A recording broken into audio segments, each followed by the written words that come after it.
Good afternoon, and thank you for joining us today. My name is Alina Islam, and I'm a mining analyst here at Red Cloud Securities. So I'm very pleased to introduce Sun Summit to you today, a gold and copper explorer with 2 projects located in British Columbia. For the webinar today, we have with us Sharyn Alexander, President. Sharyn will provide an introduction to the company, including an overview of activities currently underway at its Buck and JD projects.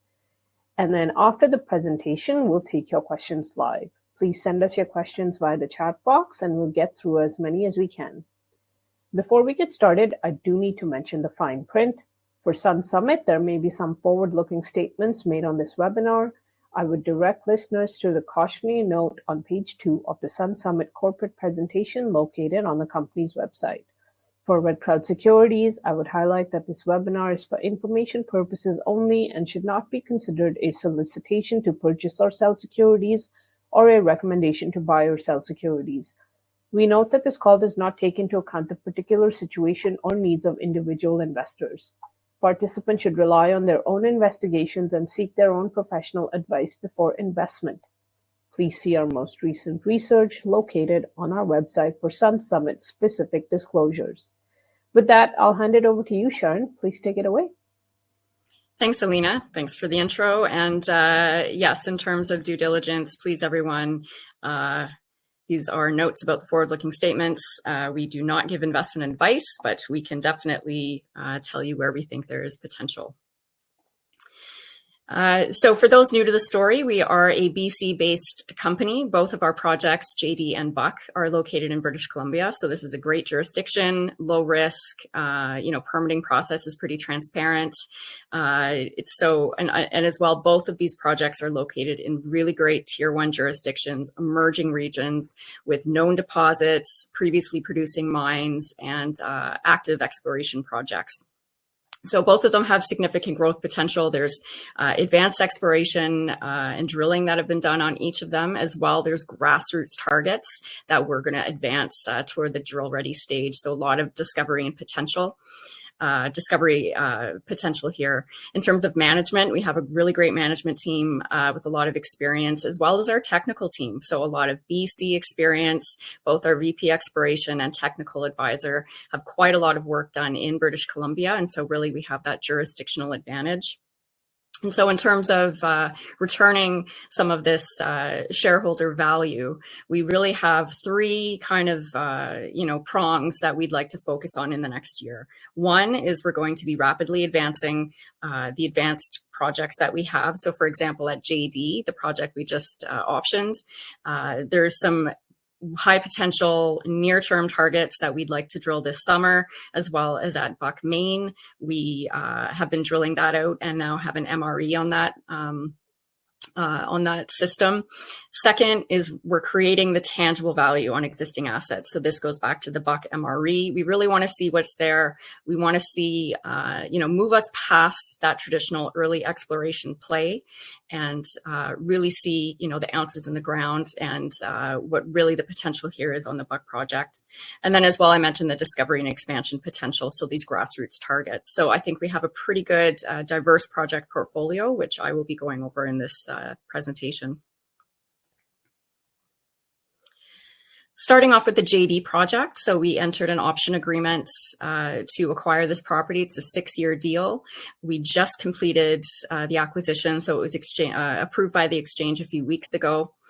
So this is a really great region in northern central British Columbia. Very similar to the Golden Triangle in terms of the style of rocks, the age of rocks, similar geochemistry.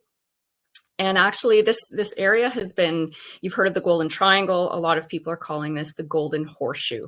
And that's because a lot of these rocks really do extend around into the horseshoe. Those known deposits, high-grade copper, gold, mines as well are found all along this region. So it's a really prospective area. really the ideal setting for these kinds of high-grade gold and copper deposits. The Toodoggone is much less explored than the Golden Triangle. Really, it's only in the past few years it became a lot more active. Companies, for example, like Thesis Gold, Benchmark, there's other players in the region, which I'll go over. But unlike the Golden Triangle, the Toodoggone region, the topography is a lot more subdued. Thesis, for example, does explore 12 months out of the year. They do winter drilling. And so it's really an emerging region, and we're seeing a lot of activity there. To zoom in a bit further, you can see in the center of the map here, that's our land tenure. So that's 15,000 hectares. We have Thesis Gold to the west of us. So they're lawyers and ranch projects. To the right, we have TDG Gold. And so they have the Baker and Shasta previously producing mines on their property. As well, TDG has a little project within Thesis's ground called METS, and they've been doing some exciting drilling on that. We also have HDI AMark in the area. And then, of course, this is all north of the existing Kemess mining camp. So Kemess South was in operation for several years. That's now on care and maintenance. And they've done some advanced exploration at Kemess North, underground, and east. And so this really is a great region in terms of high potential gold and copper deposits. There's been a lot of development of the infrastructure. There is a road that goes straight up from Prince George. It goes through Mackenzie, BC, goes right through the Kemess camp. This continues north. There's an airstrip right in the center there. You can see Sturdy. This accepts flights from Smithers, Terrace, Prince George, and is often used as a staging area for many of these companies. And then as well, there's a power grid down at Kemess. So all the mining infrastructure for Kemess is still in place. And with the recent exploration activity that's been happening in the region, companies like Thesis, for example, have worked on upgrading the road that goes straight up through the JD project, and as well put several bridges in. And so this area is a lot more accessible than it used to be.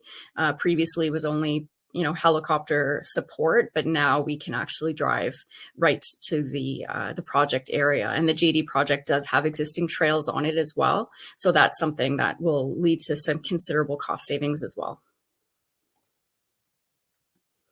So there's several different types of targets on the JD project. This is in a copper gold belt.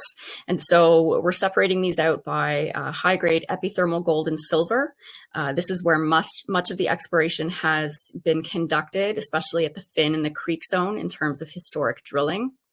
But then as well, there's porphyry copper potential, and this was discovered in the mid-2010s. This is associated with the epithermal systems. So at depth, you have the porphyry systems. But given that this, the stratigraphy here, the geology is quite flat-lying, and so we do see the porphyry exposed at the surface in some of these valley bottoms. You get the epithermal and the ridge tops and the porphyry potential in the valley bottoms. And so it's really exciting in terms of exploration. We can explore for these two different mineralization styles. The data itself, we are currently working to compile and organize a lot of this data. Some of it was already digital, a lot of the drilling, but some of it really was not yet digitized. It was in PDF maps from assessment reports in the 70s, 80s, and 90s, especially the surface sampling and the trenching. And so we've undertaken a pretty robust data review and compilation that it's going to be continuing throughout the summer. But in terms of the drill targets, we can really hit the ground running with that. But then to get everything digital, all the geophysics and everything wrapped up, that will provide additional information that's never before really been seen by or utilized in the field by other companies. So it's a good mix of some immediate data that we have at our fingertips, as well as trying to mine some of this additional data that really has been not that accessible. So I'll start off with the high-grade epithermal gold and silver potential. So this is mostly what we're calling the Finn and the Creek zone. The Finn zone itself has seen the majority of some of this exploration. So upwards of 270 drill holes has been drilled mostly in the 80s and 90s. This was back Kidd Creek Mines, America's Gold Corp, and they were really focused on the hanging wall of the structural system and didn't really explore too much along strike, down dip, or also the footwall of the system. As we extend to the west, the Creek Zone was discovered, and that was, there's about 20 drill holes there, and that again is some really high-grade gold and silver. And we're thinking that this whole corridor along strike really has this size and scale potential, very underexplored, very little drilling, but the surface sampling, the soils and the rocks, the gold that you're seeing in silver, really impressive. And so I'll go into a little bit more detail about the potential that we see here at the Fin to Creek Zone. So focusing first on the Fin Zone, I mentioned about 270 drill holes. There's a section on the next slide, which I'll show you, but you can see here, there is some kind of structural control on the system. So the hanging wall is where most of the drilling has been done, and we're seeing some pretty impressive high grades. So 35 meters at 7.3 gram per ton gold, a meter of up to 215 gram per ton gold. So you're getting super high grades, more vein hosted within these broader zones of high grade. 22 meters at 12.5 gram per ton gold, 28 meters at 6.6. And then as well, there are some holes in the footwall, which again have some spectacular results. So 91 meters at 1 gram per ton gold, including 43 meters of close to 2 gram per ton gold. So given the amount of drilling here, there is still a lot of potential to expand. I mentioned down dip, along strike. It looks like the hanging wall, footwall, that structure kind of turns, and out to the west is where we see a lot of that potential. And then as well, the hanging wall, or sorry, the footwall is very open, and so it's open at depth. So there's definitely high potential targets here at Fin. All of the drilling data has been combined. We have all of the assay data, and so we really are targeting where we can expand this mineralization at the Fin Zone. And there's quite a lot of great targets here. Here's a cross section just showing you through the Fin Zone. You can see the majority of drilling has been in the hanging wall. What's interesting to note, and I'll be talking about it more when we discuss the Creek Zone drill holes, but that a lot of this historic drilling was only intervaled selectively, or sorry, sampled selectively. So there's significant intervals that have gaps in the data. It was not assayed for any reason apart from maybe the mineralization was not visible in the core, but these holes were not continuously sampled. And so that leaves a lot of upside in terms of if we were to drill a hole and, beside this and sample the whole interval, it leads to some additional discoveries as well as some potential bulk tonnage or additional grade that we can identify here on site. So quite a lot of upside at the Fin Zone, regardless of the amount of drilling.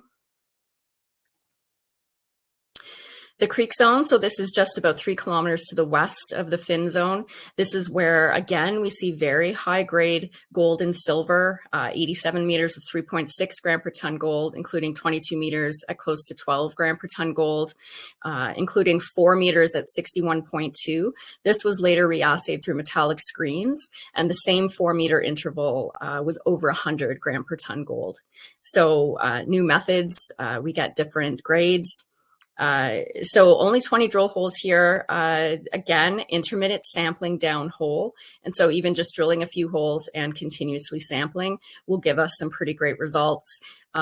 We think, the gold doesn't just stop as soon as you don't sample. And so we really think that there's bulk tonnage potential here as well. Whole mineralization, the whole area between Fin and Creek. There's a lot of mineralization. I'll talk about the surface potential between these two areas. So we really do see a lot of size and scale between the Fin and the Creek zones. Quickly, here's a section of the Creek Zone, and you can see again those intervals that haven't been sampled. So quite a lot of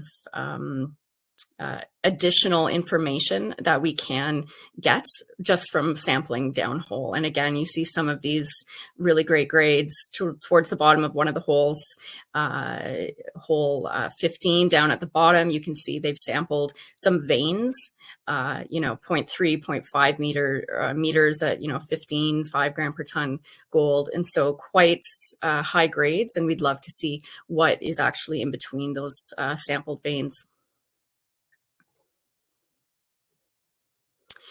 So this is the Finnan Creek Zone corridor. A lot of surface sampling has been done in this area. When you focus on the rock samples themselves, some pretty high grades. So these are grab samples in the field. Not, a lot of this is exposed at surface. So, not huge amount of overburden. Rock samples grading up to 35 gram per ton gold, 18, 14 gram per ton gold, 15, 100 gram per ton silver. So really amazing silver numbers as well.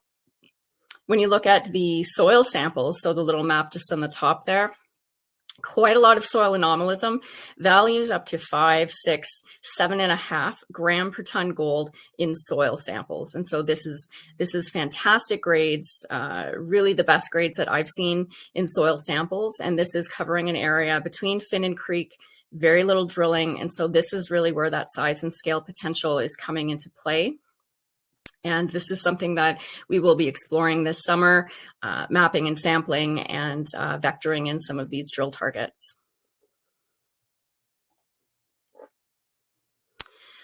I've mentioned porphyry copper potential. So this really started in the mid 2010s. Our technical advisor, Christopher Leslie, actually worked on this project when he was with a different operator. And it was at Finn, just a bit to the east, and they drilled holes a bit deeper.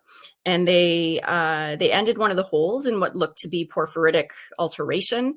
And it ended up grading, 0.5% copper over 1.5 meters. And so they really discovered this porphyry potential, and you can see it in the rocks. There's gossins in these valley bottoms, and that is extending all in the McClare area. So you can see in the main map there, it's along the McClare Creek, and that's where you see a lot of this exposed outcrop.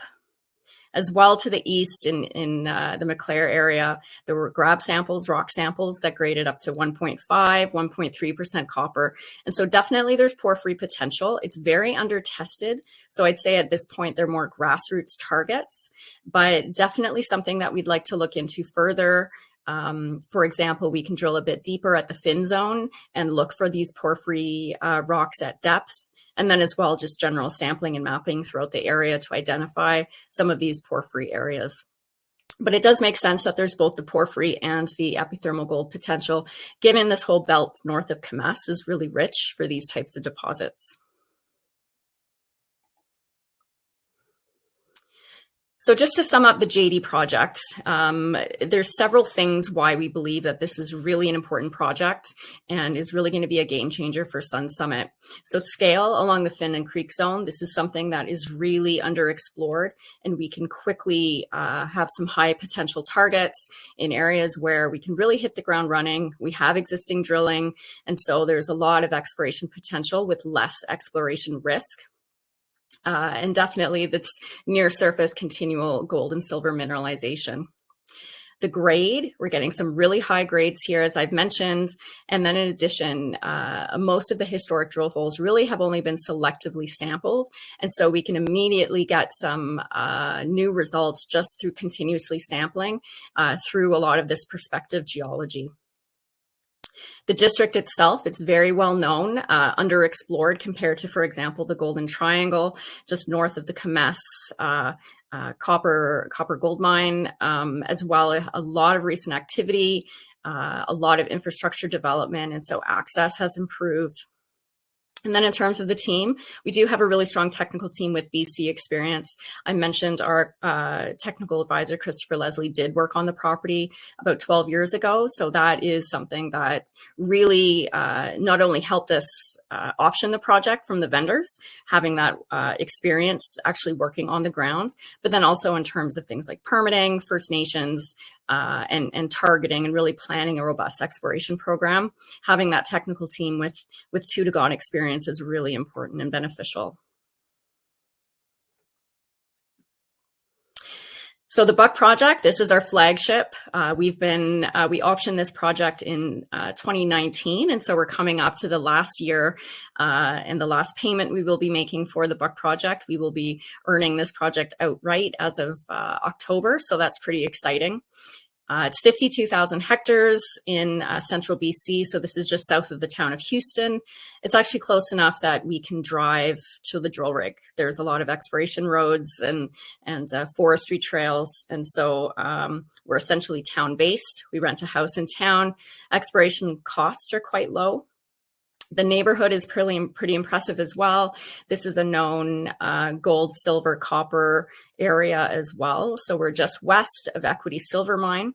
That at one point was one of the largest silver producers in BC. That's on care and maintenance. Just northeast of the Huckleberry Copper Mine. That as well is on care and maintenance, but I believe there's talk, at least by Imperial Metals, to get that going again. So that'll be interesting to see what comes of that. And then, of course, what we're using as our geologic analog is the Blackwater Gold Project. That's owned by Artemis Gold. That's to the southeast of Buck, about 150 kilometers. So with Blackwater, they have a proven and probable reserves of 8 million ounces at 0.75 gram per ton gold. So similar size and scale that we're seeing at Buck Main, as well as similar grades, keeping in mind that at Buck Main, we are open in all directions. So I mentioned the infrastructure, year-round exploration, low cost of drilling. And so I'll also mention we did pick up the CR project, which is now incorporated into Buck. And so the CR Mount Maurice target is something that we're focusing on or will be focusing on this summer. We acquired that project from Teck last year, and it has a copper molybdenum porphyry on it, very similar to what we think is at Huckleberry, as well as precious metals potential. So I'll just go over a few updates with the Buck project. So we have 98 drill holes for just about 35,000 meters at Buck Main. So we've been drilling over the past 4 years. This system, it's more of a what we're calling a bulk tonnage type mineralization system. It's disseminated mineralization. It's not super high grades, but it's 100, 200 meters right from surface of half a gram, 0.7, 0.8 gram per ton gold, and that's the kind of near surface, strong continuation, and size and scale that you need in order to make like a bulk tonnage type mining scenario economic.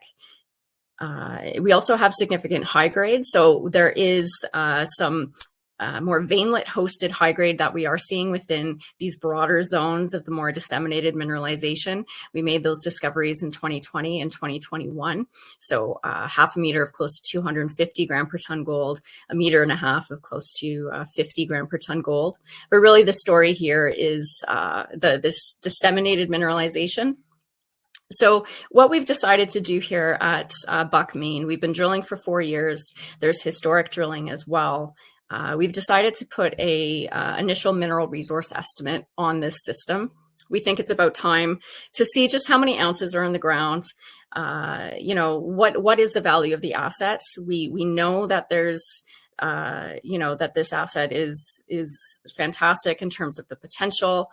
But definitely we want to move kind of beyond that early exploration play and just see, put us in line with some of these mid-tiers or majors or corporates, or, let's just see what the value is here. I definitely think the market has not seen the value in Buck Main.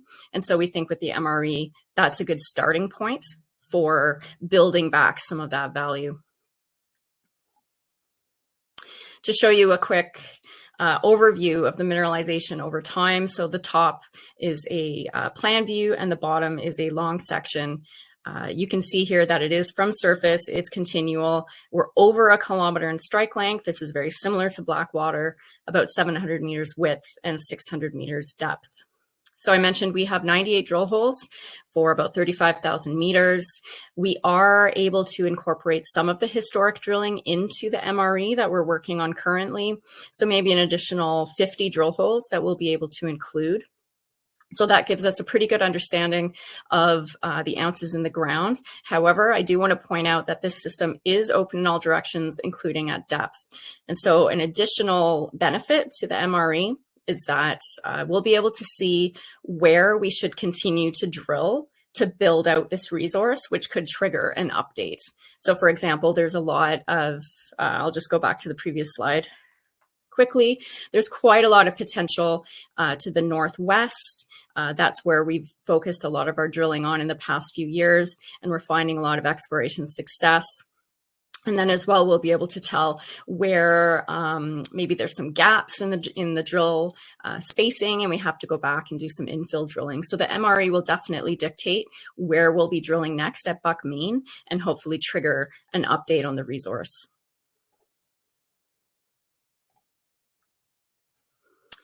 So we do have 52,000 hectares, quite a sizable tenure package. Buck Main, you can see there on the upper right. There are additional targets in the pipeline that have been identified through geophysics, geochemistry. We did do some scout drilling on 2 of these targets last year, so Eagle Eye and Irk.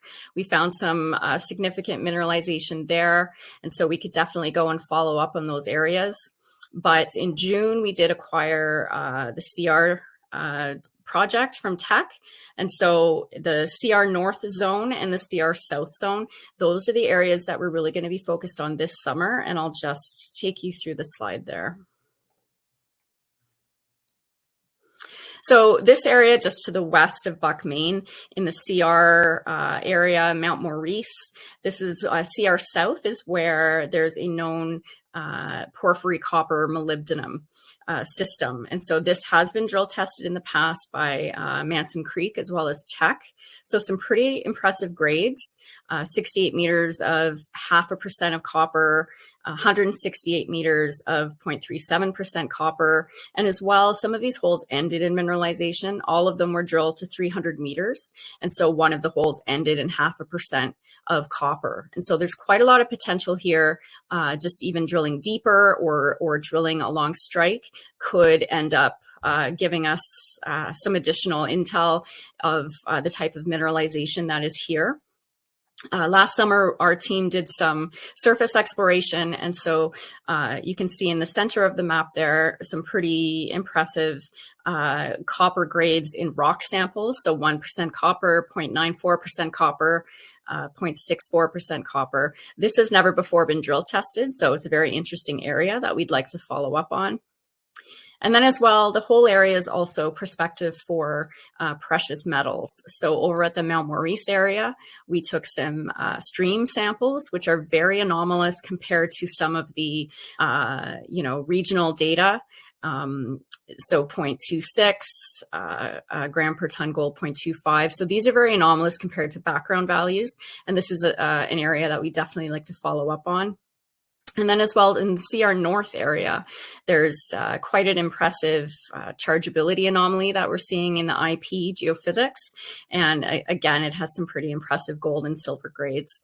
So the Mount Maurice and CR area is somewhere that we definitely like to return to this summer and do some mapping, sampling, and hopefully some drilling. So in terms of our share structure, we are recently rolled back. This was part of the option agreement for the JD project. So last week we completed a 3-to-1 share consolidation. We're now sitting at 35 million shares outstanding, fully diluted about 48 million. So really tight share structure, market caps just under 5 million, and we have just under 1 million in the bank. And so our volume also is pretty healthy. But yeah, we have, in terms of our share structure, it's pretty tight. And that's something that I think will really allow some of these catalysts and news flow to really have a positive impact on our share price. So just to review the value proposition, we have 2 great projects in British Columbia, great jurisdiction, experienced technical team with a lot of BC experience, and we really are looking to return some of the shareholder value through rapid project advancement, specifically at JD, through creating value on some of our existing assets, that would be Buckmain and the MRE, and then as well through discovery and expansion potential on some of our grassroots targets. So near-term catalysts for JD, I mentioned we are undergoing a pretty extensive data review and compilation of some of the historic data that is ongoing and will probably go for quite some time just as we discover more information. And then as well, we're going to start a pretty aggressive drill program this summer at Finn and Creek for sure, and then additional drill targets may arise. We'd also like to do some IP-induced polarization geophysics, probably at the Creek zone, and then of course mapping and sampling across the property. In terms of the Buck project, I mentioned we have an initial mineral resource estimate, which we expect its completion this quarter. So we're working hard on that. And then as well, we'd like to advance some of our early stage targets, especially in the CR Mount Maurice area, but then as well drill test, follow-up drill testing at Buckmain, especially in areas where there's some limited drilling or chance for expansion potential from the MRE. So our technical team, I mentioned VP Exploration and technical advisor, a lot of BC experience. Brian Locke is our executive chairman, so he really takes an active role in the company's corporate strategy and direction. And then, of course, we have Bob Willis, who is the previous CEO and co-founder back when it was San Marco Resources. So some pretty great management, directors, and technical team. And that's it. I think we can open the floor to questions. Well, thanks a lot, Sharyn. That was a great presentation. So we can get started on the Q&A. Just as a reminder for our audience, you can type your questions into the chat box at any time. So we do have a few questions, Sharyn. Sure. So on the JD project, what depth was drilling completed till? In terms of the Finn zone, we do have holes down to 200-300 meters, not super deep. So I did mention when one of those holes at east of Finn reached some porphyritic rocks and you know a meter and a half of copper, that was only at 230 meters. So not super deep. The porphyry is not, it is exposed at surface in places. And then as well, I mentioned mostly the hanging wall at the Finn zone was drilled. And so we do want to do some deeper drilling beyond 300 meters to get into the footwall, and then as well at depth to see what's below, you know, if there is a porphyry potentially driving this whole epithermal system. And at Creek as well, the holes are pretty shallow. Okay. What's the royalty on the property? So there's a few different royalties, given that this package, the land package, is kind of a combination of different tenures, but basically all royalties can be bought down to 1% at the end of the day. So they start with a 2% NSR, and then which can be bought down to 1%. Okay. On JD, I guess, can you talk about the relationship with the First Nation communities? Yeah, so like all projects in British Columbia, you really need to consult early and often. And so as soon as we knew that we were getting involved in the JD project, we reached out to the different groups, the different nations, and just introduced ourselves. And so I think the relationships they're early, but pretty good. You want to reach out in before, for example, really doing any serious permit applications or any exploration work. And so we're well beyond that. The permit that is going through right now, that was submitted previously by a different operator. And so we'll just be in touch in terms of what we plan to do this summer. And so we've already started that. And similarly to Buck, where we do as well engage with all the different groups, there's different communications agreements and things that you can enter into. So definitely we like to talk to the different nations, look at business procurement opportunities, hiring, training. So that's definitely something that we do, being focused in British Columbia. The application that you mentioned, is that a drill permit?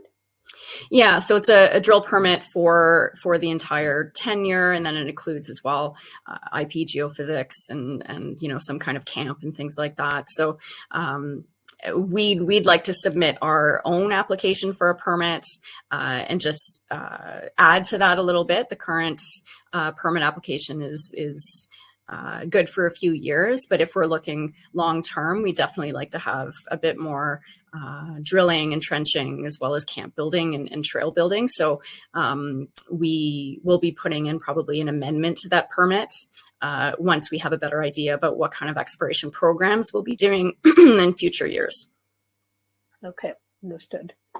So you mentioned you have $1 million in cash. What's your budget for this year? So in terms of exploration commitments on JD as part of the option agreement, we will be spending at least $2.5 million on JD. And then as well, we'd like to spend more money on the Buck project as well. And so, at some point we will be going back to the market. It really depends though on share price, market conditions. We definitely don't want to do something too dilutive. And so we really are watching the market and seeing, where the share price is, and we'll make a strategic decision. But we're definitely not going to rush out and do a financing at this point. We do have money to keep going. Okay, I think that's it for questions, Sharyn. Thanks a lot for taking time to host this webinar with us today. Just as a reminder for our audience, our next webinar will feature Stallion Uranium, and that's on Thursday, February 22nd at 2 p.m. Eastern. Thanks for tuning in with us, everyone. Have a great day.